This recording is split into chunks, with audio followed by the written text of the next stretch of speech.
안녕하세요. 저는 이번에 서울대학교 전기공학부 포항공대 전자전기공학과에 합격하고 현재는 포항공대에 재학 중인 안대현이라고 합니다. 저는 중학교 3학년 때 처음 차기령 선생님의 강의를 들었어요. 제가 좀 수학을 좋아하는 학생이었는데 선생님의 강의를 듣고 난 후에 이 선생님의 강의를 들으면 정말 수학을 재밌게 그러면서도 알차게 이렇게 배울 수 있겠구나라는 생각이 들었어요. 그래서 고등학교 3학년 때까지 차기령 선생님의 수학 강의만을 들었죠. 지금 생각하면 그 선택은 정말 최고의 선택이었던 것 같아요.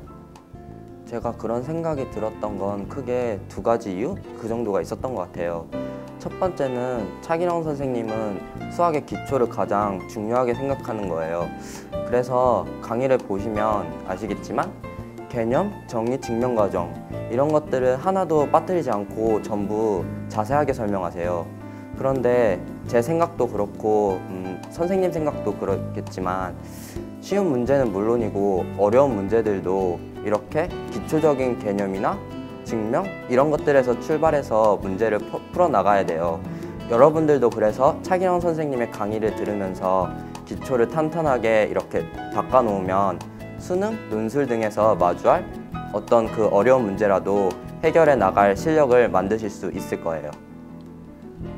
두 번째는 차기령 선생님이 한 수학 문제가 있으면 한 가지 방법으로 푸는 게 아니라 좀 여러 가지 방법으로 풀어서 뭐라 해야 되지?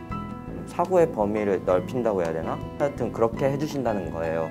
사실 수학 문제가 풀이가 한 가지만 될 수 있는 게 아니라 기초적인 풀이부터 쉽게 풀 수 있는 법 아니면 가장 빨리 풀 수 있는 법까지 여러 가지가 될 수 있어요.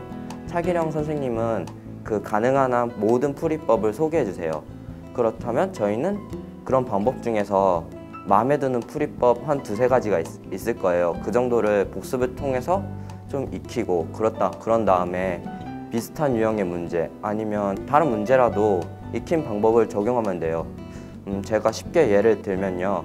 논술이나 서술형 문제 혹은 처음 접하는 문제는 좀 가장 기초적인 풀이로 푸는 게 좋겠죠. 그리고 하지만 수능 같은 그렇게 문제를 풀 시간이 좀 적은 시험 있잖아요. 그런 문제를 풀 때는 쉽거나 가장 빠르게 풀 수 있는 풀이 이런 풀이로 문제에 접근하면 되겠죠. 네, 다만 선생님하고 저 모두 중요하게 생각하는 부분이 하나가 있는데 바로 복습이라는 거예요. 많은 선생님들이 얘기를 하시겠지만 복습을 안 한다면 아무리 좋은 강의를 들어도 실전에 가서 아니면 뭐 시험을 문제를 푼다든지 이럴 때 문제를 해결해 나가기는 좀 힘드실 거예요. 하지만 강의를 열심히 듣고 복습도 좀 철저히 하신다면 자신도 모르는 사이에 수학 실력이 많이 향상돼 있을 거예요. 네, 저는 이렇게 차기령 선생님의 강의를 듣고 제 수학 실력을 좀 더 향상시킬 수 있었어요. 그리고 결과적으로 입시에서도 서울대와 포항공대 둘 다 합격하는 좋은 결과를 얻었죠.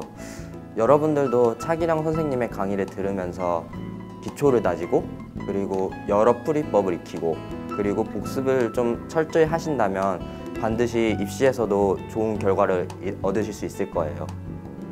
네, 마지막으로 제가 이렇게 포항공대를 다닐 수 있게끔 도와주신 차기령 선생님께 정말 감사드리고요.